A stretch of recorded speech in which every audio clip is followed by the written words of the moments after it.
Today we will be talking about healthcare systems in Canada and the USA. We are going to have a discussion of the current healthcare models in Canada and the US. We're going to look at the history of these models and what the current state is now. We're going to be discussing the costs as they apply to individuals, employers, and public arena costs. We're going to have a case study of ABC Company, and we're going to review some conclusions. So getting started with the timeline of the Canadian healthcare model, in 1867, the Canadian Constitution makes healthcare a provincial responsibility, and healthcare is delivered privately to citizens at this time. In 1919, the Canadian Department of Healthcare is created. In 1947, Saskatchewan adopts a universal hospital coverage plan for provincial residents. In 1950, British Columbia and Alberta follow suit and also adopt a universal hospital coverage plan. In 1957, the Canadian federal government implements the Hospital Insurance and Diagnostic Services Act, which proposes cost sharing between the provinces and the federal government. And then in 1962, Saskatchewan offers residents universal coverage. And we want to stop here for a second and talk about Tommy Douglas, who was the premier of Saskatchewan during this period. And since then, every Canadian knows who Tommy Douglas is. He has been voted the greatest Canadian by a survey done of Canadian Broadcasting Corporation viewers. And he's widely recognized for setting up what has become essentially the model for the entire country's healthcare system. Healthcare and the healthcare model is an important part of Canadian culture. And a federal government survey recently found that Canadians ranked universal healthcare among the top 10 defining factors of their country. Along with Niagara Falls, beavers, hockey, and a robotic space arm. But this is a really important part of their national identity. And Tommy Douglas was a big part of that. In 1966, the Canadian federal government implements the Medical Care Act. The Medical Care Act stipulates that there is universal coverage on uniform terms and conditions that does not impede or preclude, either directly or indirectly, whether by charges made to insured persons or otherwise, reasonable access to insured persons. It also stipulates that there be portability of benefits from province to province, that insurance or all medically necessary services are covered, and that the program is administered publicly by a nonprofit program.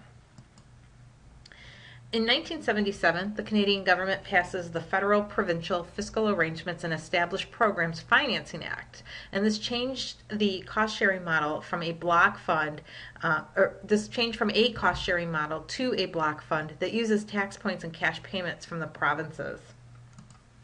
In 1984, the government passed the Health Care Act, which combined the participation requirements and the payment structures of the previous two acts that we have discussed. In 2003, the Canadian government enacts the Accord on Healthcare Renewal, and this accord addresses issues in the current system, primarily around wait times and electronic healthcare issues and some access issues that people were experiencing. It enhances some coverage for some services and products as well. In 2004, parliamentary ministers announced a 10-year plan to strengthen healthcare. And in this plan, they're addressing issues such as wait time management, or Aboriginal health issues, access to home care, prevention and promotion of public health, and enhanced reporting on progress made on these reforms. They also built in annual increases on those cash transfers, stepping them up from 2006 through 2014 to make sure that they were providing funding for what they deemed to be the predictable growth that the federal government would be experiencing in funding. And then in 2007, the provinces and territories agreed to the patient wait times guarantee. Wait times are an issue, and they are working to address those in Canada. And the wait times guarantee basically says that that the patients be offered alternative care options, whether that be to another physician or another facility, if their wait times exceed a defined time frame when medically necessary services need to be provided. So if we look at the policies and regulatory requirements, the Canada Health Act, administered through the federal government, addresses access to care for all citizens through funding to the provinces. It ensures that funds and coverage is available for specific populations, including the First Nations members living on reserves, Inuits, active duty soldiers and eligible veterans, inmates, and specific populations of refugees who may not be citizens yet. The Canada Health Act also addresses 5 main principles.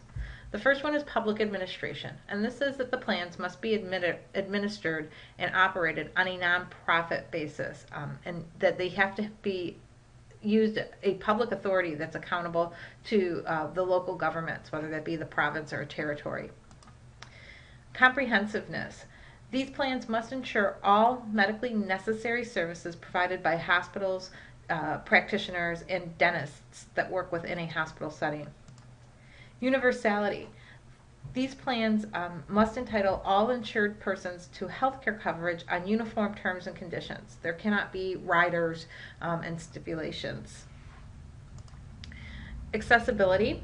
The plans must provide reasonable access to everyone insured to get to the medically necessary hospital and physician services without posting any barriers to these services. And portability. The plans must be able to travel from province to province with the plan owner. And there is a stipulation that there may be prior approval required if it's a non-emergency service outside of the province in which you reside. When we talk about access to care, as we've seen, the Canada Health Act and the plans provide access to all medically necessary hospital and physician services. These are publicly funded plans with some private care available if somebody chooses to use private care. Patients can seek care from any provider they choose, so there are no financial barriers for the user, and hospital user charges have also been removed. Private policies can only be written for people who do not have access to the universal system. And that also would include prescription and dental care. Both of those plans right now are private. And most Canadians have access to insurance coverage for prescription medicines only through a private care option. There is some level of prescription coverage in the provinces. Those are primarily based on need, and so it goes to people based on age, income, or a medical condition. It's not considered a universal coverage or benefit. Dental care is also private, and the Canadian Dental Association currently estimates that about 62% of Canadians have private dental insurance. And of that group, 78% of the people who say that they do have private dental insurance come from a higher income bracket than others, and they did not define the income bracket just as higher. 53% of the adults between 60 and 79 in Canada do not have any dental insurance, and 50% of the respondents of this survey from the lower income brackets do not have any dental insurance either. Now, there are some dental services that are covered under the health care plan, and those are dental services that may need to be administered in a hospital. They're medically necessary dental services. When we look at the cost, we see that for individuals are charged premiums or taxes based on income. And these are collected via payroll in each province to fund the universal system. And then individuals may also pay premiums for dental and or prescription coverage. In Alberta and British Columbia, their plan does not use premiums, but the amount charged, their plan does use premiums, but the amount charged there is based on income, and there's no risk factors involved. It doesn't look at the health of the participant, the age of the participant. It's just looking at income. So it really is effectively a tax and not a premium. Employers can choose to pay the universal premium for the employees, and they can also choose to pay for private and or dental and or prescription coverage for their employees. If employers do this on behalf of employees, this becomes a taxable event to the employee. So if the employer is paying for the the premium or the universal premium, that gets added into their income as earned income, and then the individual or the employee is taxed upon that. And the same with dental and prescription coverage. Public costs. In the public arena, the provinces set global budgets for the healthcare costs, and the fee for the service rates are negotiated by each province. When we look at the timeline of the U.S., we see that in the early 1900s, physicians began charging fees for hospital services. General Motors provides insurance to employees for the first time in the 1920s. In 1935, Social Security is established, but it does not include any provisions for health care. In the 1930s, the Roosevelt administration explores a national health care coverage, but that does not gain any traction. In the 1930s, Blue Cross begins offering private health insurance for hospital stays. And through the 1940s, more employers begin to offer health care coverage during World War II to attract employees. So employers were trying to make coming to work more attractive as more and more of the population was going off to war and leaving the country, and offering health coverage was one of those ways that they looked at that. In the 1940s, the Truman administration proposes a national health care program. This program is voted down, and it's called a communist program by its opponents. In 1965, President Johnson signs the Medicare Act into law, and Medicaid is now enacted as an amendment of the Social Security Act. And Medicare is a federally funded health care and hospital insurance base for citizens age 65 and older. Sometimes younger people who receive Social Security benefits also are eligible for Medicare. And Medicare is not a need-based program. Almost everyone over the age of 65, whether they're working or not, can sign up for Medicare and be covered by Medicare. People with private insurance may choose to make Medicare their primary and their supplemental insurance to cover the gaps that occur. When you're using Medicare, you can receive care through physicians of your own choosing and go to hospitals and providers of your own choosing.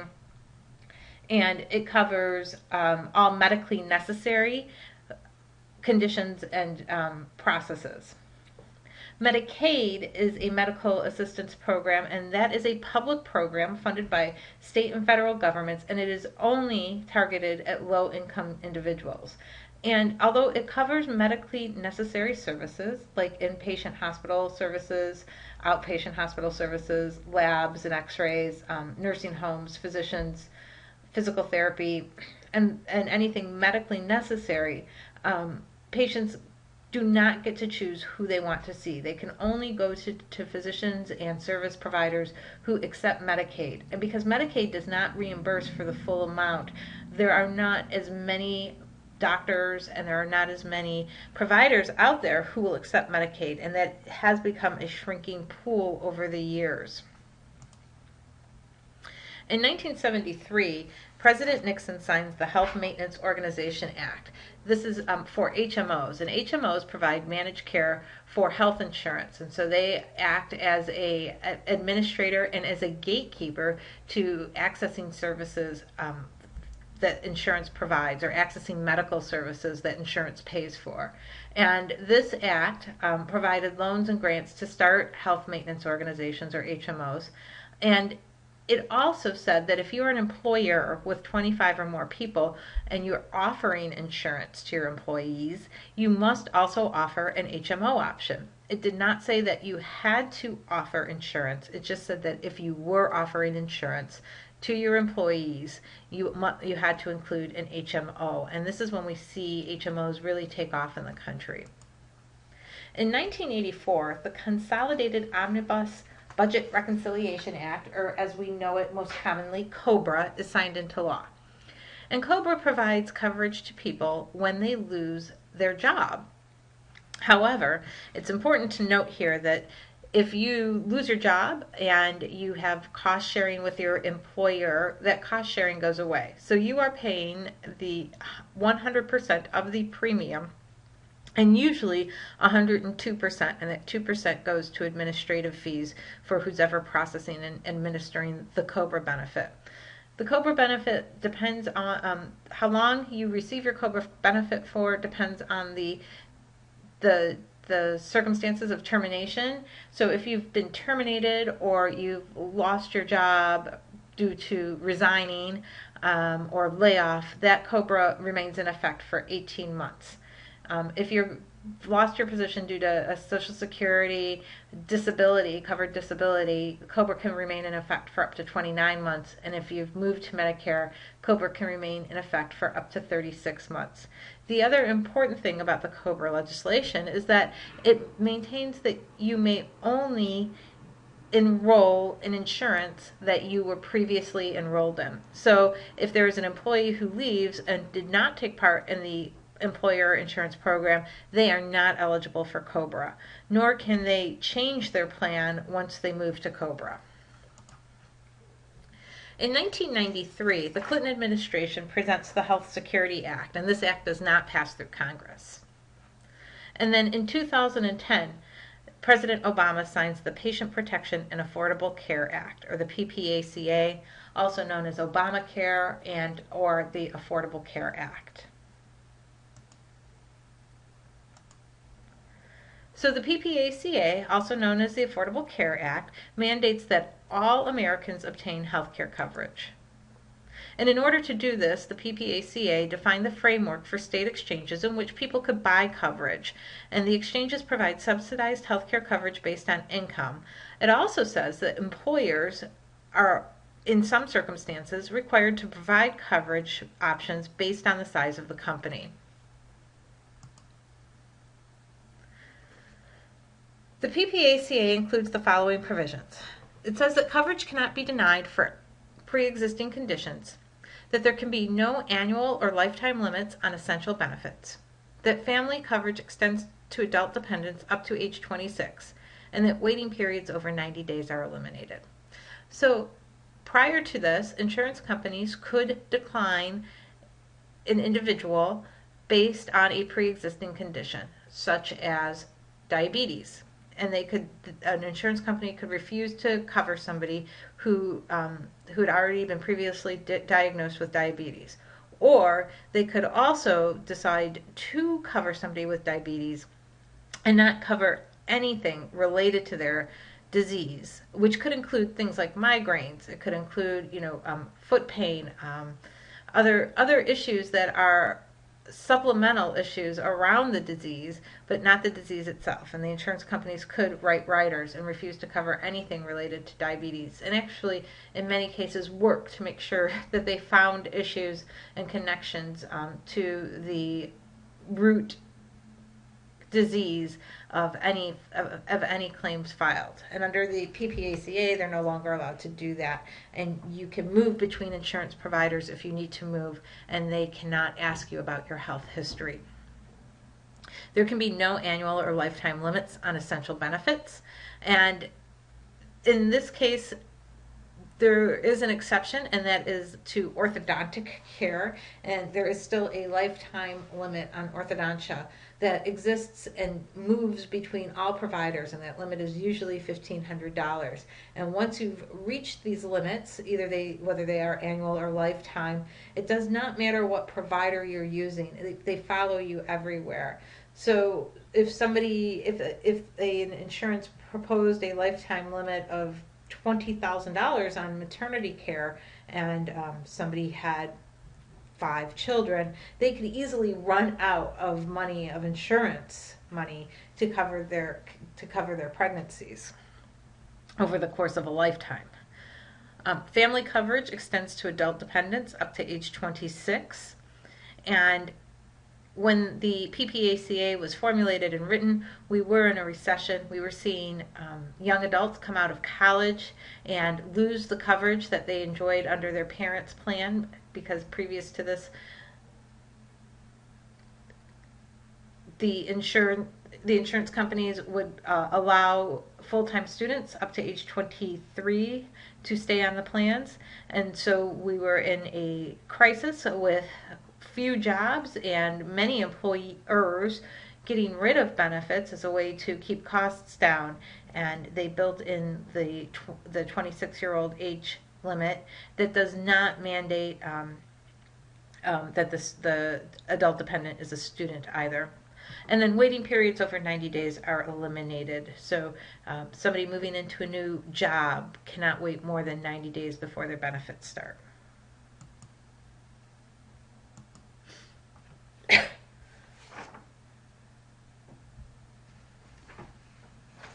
Under the individual costs of the healthcare model, individuals are required to purchase health insurance, and subsidies for these are available based on income levels, as are tax credits. Plans purchased through a state exchange must be at the silver level, and individuals with employer-sponsored care may be paying a part of the premiums. And that's probably almost always the norm, that there is a cost sharing with the employer and the employee. When we look at the tax credits, the PPACA says that those making under 400% of the federal poverty level have access to tax credits. And then those making under 250% are eligible for subsidies. And the difference is that a tax credit would be realized at the end of the year, and it would reduce one's taxable income, and that a subsidy comes out as a tax, as a lowered premium that's being paid out of pocket right then and there. When they talk about the silver level, the exchanges have different levels of coverage, and they go bronze through gold, and each level of coverage increases the amount that the insurance provider is required to cover. So for a silver level plan, the insurance provider is required to cover 70% of the costs, leaving 30% on average of the cost to the insured. And those costs are realized in deductibles, co-pays, and co-insurance fees. Employers with less than 50 full-time employees do not have an obligation to provide health insurance. Those with more than 50 full-time employees are required to provide health insurance, and they're also required to report those premiums to the IRS, and they will face a tax penalty if they do not do both of these things in 2015. The PPACA has also mandated a cap on the amount that an employee can pay in the cost sharing model with the employer, and that amount is 9.5% on total income. So employers have responded to this in two ways, and the first way is to make sure that their most expensive plan offered, and all plans after that, do not exceed 9.5% of the lowest paid employee. That the premium charged to the employee does not exceed 9.5%. The other thing, because employers do not know the private lives of employees, and they cannot tell if the employee may have a spouse who works and what those spouses' earnings are. One of the other things that has been noted is that employers are now no longer offering spousal insurance if the spouse has insurance offered to them at their own place of employment. And that's one of the ways to manage costs for the employer, and it's also one of the ways to manage this 9.5% cap. In the public arena, Medicaid has been expanded to include people at 133% of the poverty level, and the public costs are subsidized by tax credits and subsidies for individuals and family based on their income levels. We're going to look at ABC Company, and ABC is a real company, but the name has been changed. ABC is a privately owned Canadian-based company. The Canadian employee population includes employees and salespeople who operate as independent contractors. But in Canada, those independent contractors have access to the national healthcare system, as do the employees. Every Canadian citizen has access. ABC Company provides dental and prescription coverage to all employees who enroll. The U.S. employee population includes employees and salespeople who operate as independent contractors as well. The independent contractors did not have access to the company-sponsored healthcare system until 2014. In 2014, ABC Company adopted a plan in which independent contractors can choose to purchase health insurance, paying 100% of the premium. The Affordable Health Care Act and exchanges provides new options for healthcare access, but in this company, many of the independent contractors do not qualify for tax credits or subsidies based on their earnings. ABC Company subsidizes the health care plans for employees on the following schedule. 75%, they pay for 75% of employee-only plans. They pay for 65% of employee plus dependent plans, and there are 3 of those. It can be an employee plus a dependent or spouse, an employee plus children, or an employee plus family. And they also subsidize 65% of the dental and vision plans. In order to remain competitive, ABC Company provides the following benefits to the populations outlined in the table below. The long-term disability is provided to U.S. employees and Canadian employees and not independent contractors. Short-term disability is provided to U.S. employees. It's provided by the provinces to Canadian employees and not independent contractors. Accidental death and dismemberment, a small policy, is provided to the U.S. employees and not the Canadian or the independent contractors. Life insurance is provided to U.S. employees and Canadian employees and not provided to independent contractors. Supplemental accidental death and dismemberment and life insurance can be purchased by anybody in the company at a subsidized rate, and there is no cost to the company for this benefit. ABC Company has instituted a wellness program, and the wellness program is provided through a third-party vendor to assist with weight loss and health coaching. U.S. employees enrolled in a medical insurance program receive a discounted premium if they participate in the wellness program. This is not offered to Canadian employees, as they do not pay a premium the way that the U.S. employees do, and it is not offered to independent contractors, as they are outside of the cafeteria plan. ABC Company also provides a 401k with a company match to the U.S. employees, and there are no retirement vehicles provided to the Canadian or the independent contractors. And it's just important to look at this to understand that benefits that companies provide or offer reach far beyond just medical, dental, and vision, and that they often do represent a substantial cost to the employer. But for the sake of the cost analysis, we are going to look at medical, dental, vision, and the wellness program. And when we look at somebody in the U.S., we see that we have the following assumptions. This employee has a $50,000 annual salary. They're enrolled in employee-only insurance. They've enrolled in the most expensive policy. The annual medical and dental and vision premiums discussed below also assume that the annual deductible is met. They are enrolled in the wellness program. We know that the insurance provider pays the wellness program fees for employees, and this also does not include any co-pays or cost of prescriptions that the employee may face throughout the year.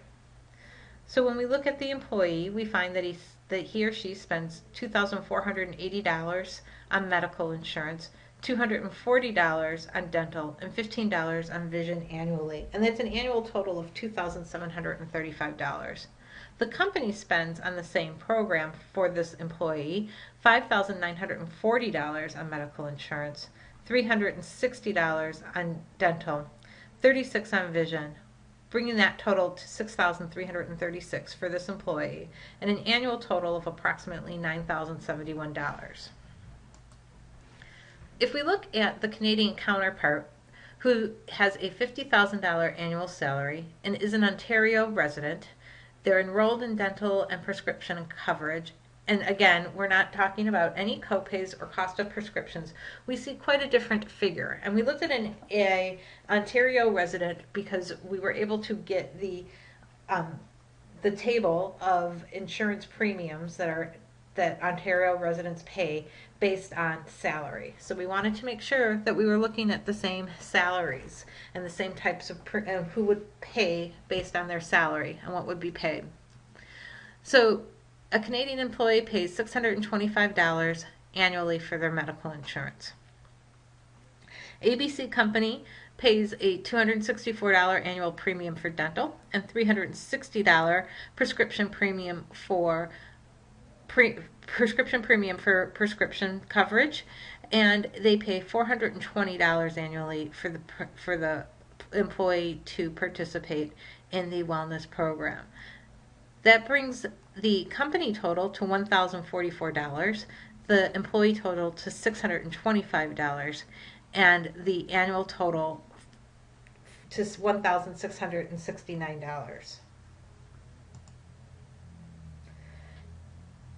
ABC Company conducted an employee satisfaction survey in early 2015, and while it was not totally focused on healthcare, there were some questions about the healthcare that was offered through the company and how the population felt about the costs and the access to care that they were receiving. This survey was a random employee satisfaction survey. It was administered via a link online to SurveyMonkey. Participation was totally voluntary, and approximately 1,000 people completed some or all of the survey. Not all 1,000 people answered every single question on the survey. But what we find here is that about 80% of our Canadians report that they're very satisfied with the cost of their health insurance, and about 5% of the Americans do. No U.S. independent contractor reported that they were very satisfied with the cost of their health insurance. 20% of Canadian employees report that they're satisfied with the cost, and about 65% of U.S. employees report that they're satisfied, and about 15% report that 15% of the independent contractors report that they are not at all satisfied with the cost of their health insurance. I'm sorry, 15% report that they are satisfied with the cost of their health insurance. When we asked who was not at all satisfied, we did not find any Canadians reporting that they were not at all satisfied. We saw about 30% of the U.S. employees, and then 90% of the independent contractors. And again, independent contractors pay 100% of the insurance premium while they're receiving it at a group rate. There is no cost sharing at all built into their premiums. When we asked about access to care with the plans that they received, and for Canadians, they were probably thinking of dental and prescription care more than their universal policy. About 70% said that they were very satisfied, and about 65% of U.S. employees said that they were very satisfied, and about 10% of the independent contractors who answered the question reported that they were very satisfied with their access to care. When we asked if you're satisfied, we saw about 30% of Canadians and 35% of U.S. employees and about 70% of our independent contractors report that they are satisfied with the access to care. And finally, at not at all satisfied, we see that about 10% or less of Canadians report that they're not at all satisfied. About 25% of the U.S. employees report that they're not at all satisfied, and about 30% of the independent contractors say that they are not at all satisfied.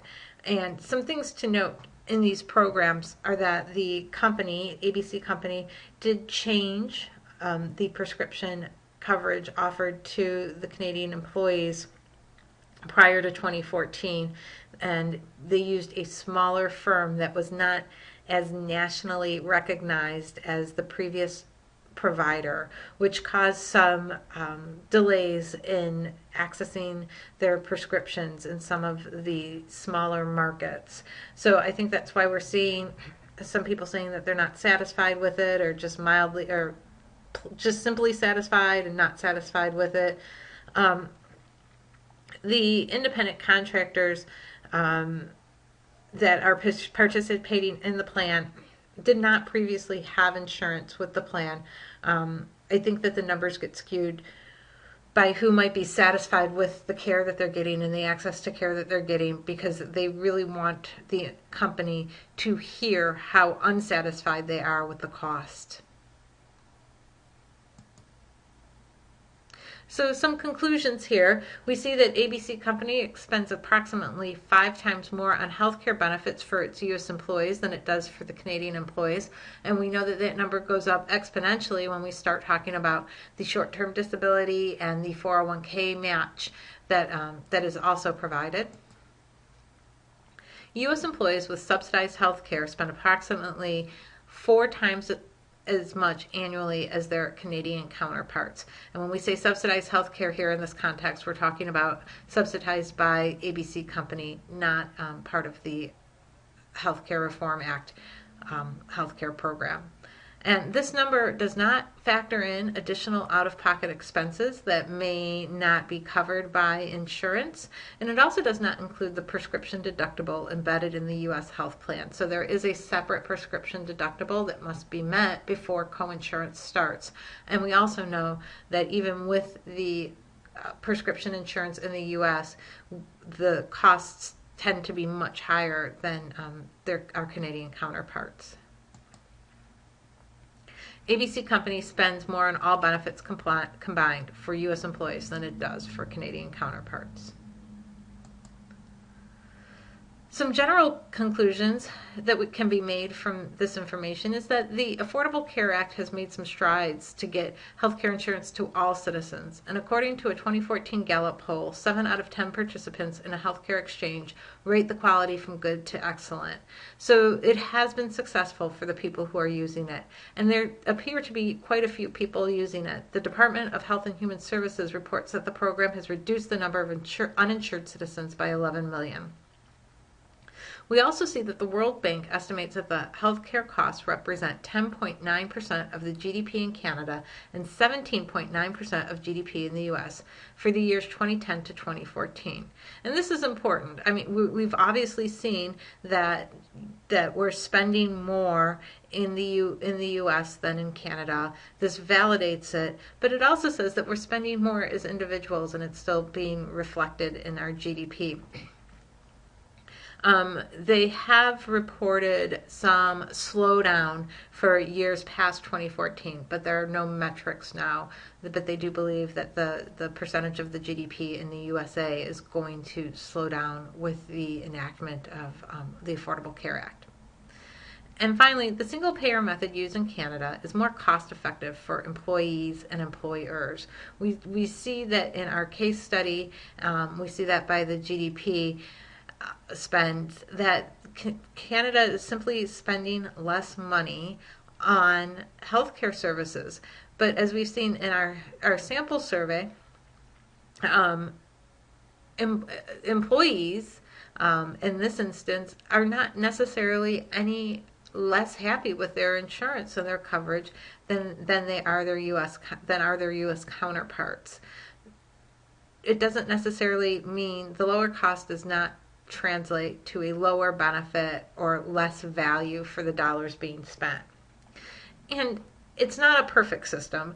According to O'Neill and O'Neill, in a 2007 survey, Canadians do experience wait times for non-emergency medical needs. And they're unhappy about this. We talked about early on, the government is working to reform this. They're addressing this through policy and regulation. But it's hard to say what those wait times are in the U.S. because they had not been measured. And Canadians themselves do report that some changes around service delivery and administration are needed to increase satisfaction with the universal program. I hope you found this